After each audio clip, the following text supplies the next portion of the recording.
Namaste children, I'm Mohit Gupta and today we are going to start with CBSE Grade 10 English syllabus. First of all, I wish, hope and pray that everybody is safe and sound at their homes. I also hope that everyone is following the advisories and the guidelines issued by the Government of India and the local authorities to be safe and sound. To start the proceedings, I would like to tell you that today we have picked up a poem by the title Dust of Snow by Robert Frost. Now, before I start with the poem, I would like to share a few things about the poem and the poet, Robert Frost. Robert Frost's full name was Robert Lee Frost. He was an American poet born on 26th of March 1874 in San Francisco, California, United States of America. His work, that is his poetry, was initially published in England before it was published in America.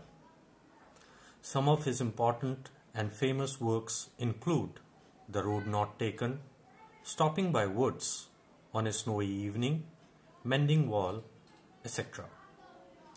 Now, as I told you, today we get an opportunity to read and study his poem titled Dust of Snow.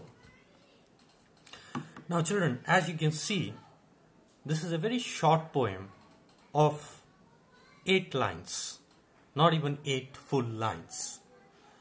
But this poem gives us a very strong message, as Robert Frost has always. Now you remember in grade 9th, we had The Road Not Taken by Robert Frost. So he's the same poet who has written The Dust of Snow. Before I go for line by line explanation, first of all I would like to give you a brief summary of the poem. The poem Dust of Snow is a short poem by Robert Frost which throws light upon the unimaginable healing power of nature and tiny things. It's about nature, and Frost has always written about nature. Most of his works include nature in some form or the other, and this poem is not an exception. It also has nature in it and the ways how nature impact a human being. That is what is described in this poem.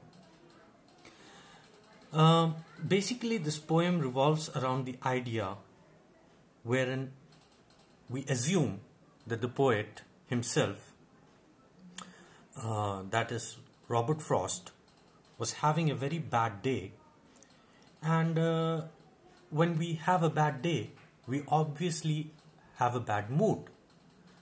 So he was in a very bad mood, and thus there is nothing that he liked that day basically. Everything seemed to be very gloomy and very dark to him that day. And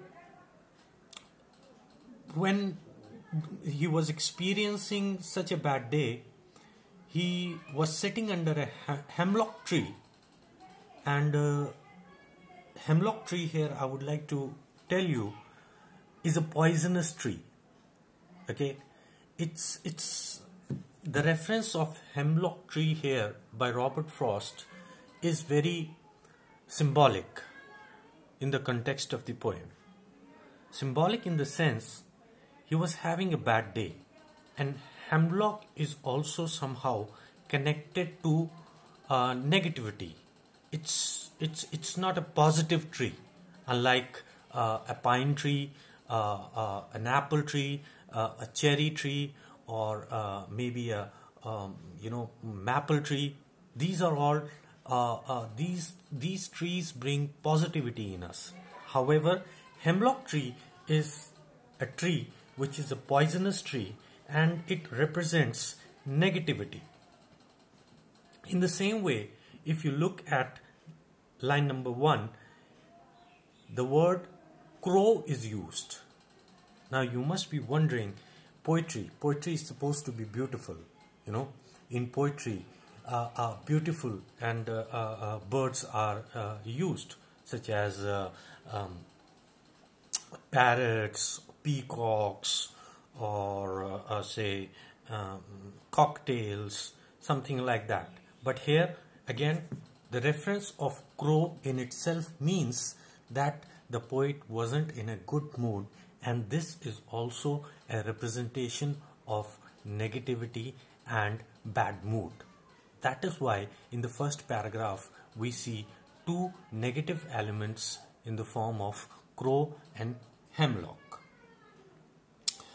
Moving forward, here, as I told you that the poet was having a bad day, so he was sitting under a hemlock tree and was pondering on what kind of a day he had.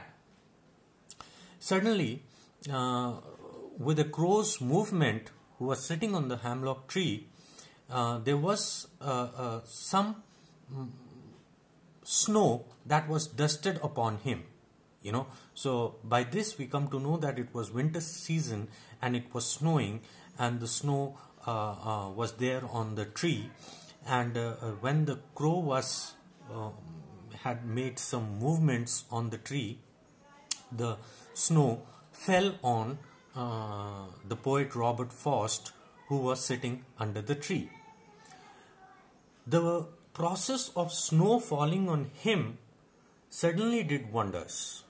You know, out of nowhere, what happened was the snow instantly makes him happier. So as I just told you moments ago that Mr. Frost was in a very bad mood and he was having a very bad day, and that was the reason why he was sitting under the hemlock tree and pondering on basically thinking about what had happened the whole day, and what a bad day he had been having. Suddenly those flakes of snow which fell on him by the movement of the crow made him very happy.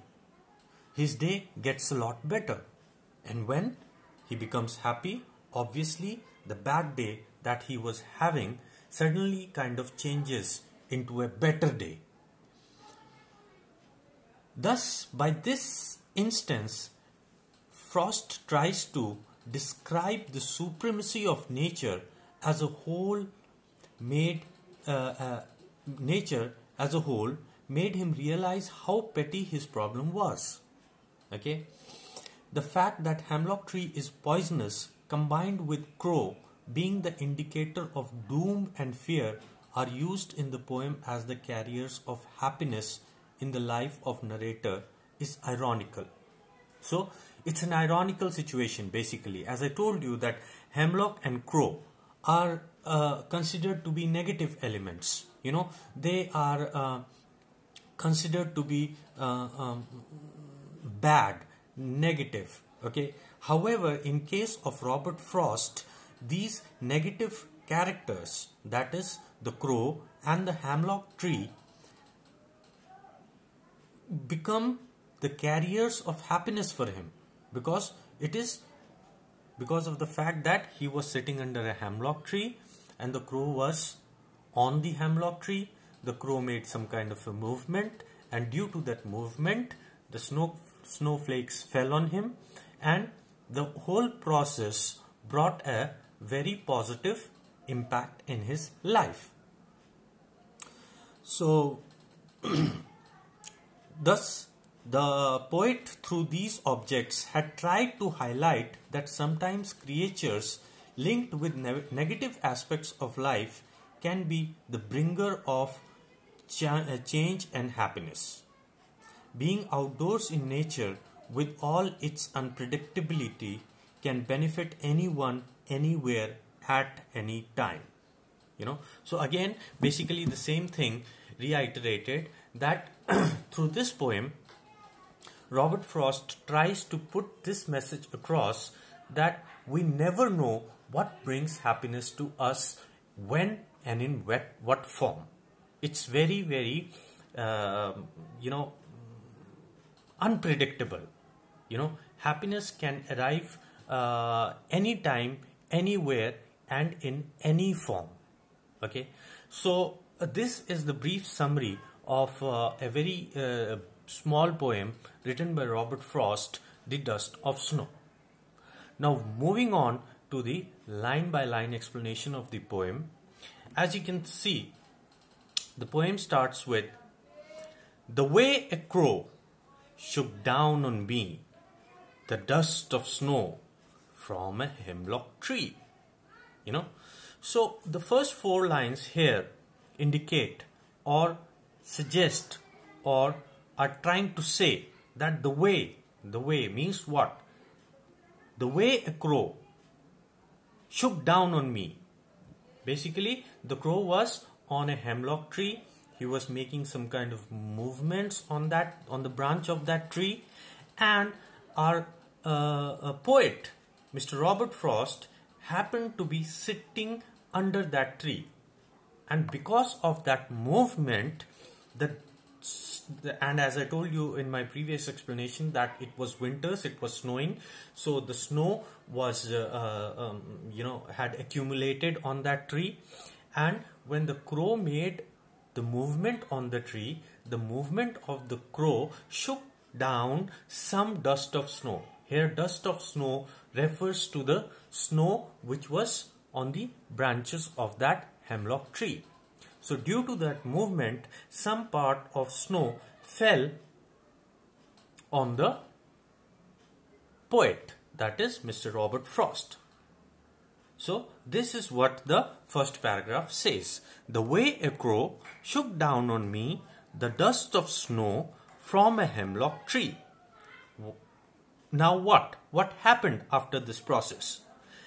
"Has given my heart a change of mood and saved some part of a day I had rued." So beautifully written. So the first paragraph of the poem is about what happened. That means what kind of action took place. The second paragraph of the poem tells us about what was the reaction to that action which took place in the first paragraph. Okay? The reaction was, the poet says, "When the snow fell on me, it gave my heart." It gave my heart. That means my heart asked me to change my mood. Suddenly I had happy, joyful, and brighter, feelings flowing in my veins. And suddenly my mood changed from what was a bad day for me, and I was regretting that day. Has given my heart a change of mood and saved some part. And saved some part. What does that mean? That means, and saved some part of a day I had rued. That means the day hadn't come to an end as yet. The day was still on.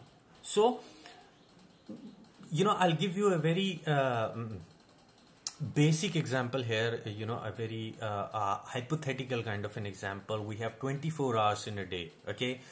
And maybe it was the 16th hour of the day, maybe, okay, that he was sitting under that tree, and suddenly, the 16 hours of that day were really bad for him, and he was regretting, and he was in a bad mood, and everything was going wrong, and nothing was going according to his plans, or whatever, okay, whatever was happening. Suddenly, the snow fell on him, and as soon as the snow fell on him, he completely changed. He became much happier, he became joyful, and that change of mood, saved some part of day. Again, I'm coming back to my example. That means he tries to say that I would have ruined complete 24 hours of the day if the snow had not fallen on me, if I had not, uh, changed my mood. However, since my mood changed, since better things happened, since happiness flowed into my heart, at least I was able to save the remaining 8 hours of the day. You know, of the day I had rued. Rude here means what? Held in regret. That means till now I was holding the day in regret. Okay, till now everything was going against me, everything was not up to the mark. So that is why he says that the change of mood had brought a better understanding in me, a better ray of hope in me, which eventually saved my day, and I was able to change my mood, and I became much more happier that day. So this is about the basic structure of the poem The Dust of Snow, written by Robert Frost. I've given you the explanation, I've told you about the summary, and I've told you about the poet. In our next class, what we will be doing is we'll be discussing all the literary devices used in this poem, and we will also be discussing some question answers and some reference to context in detail. Till then, stay safe, stay happy, be with your family, and have fun. Good day.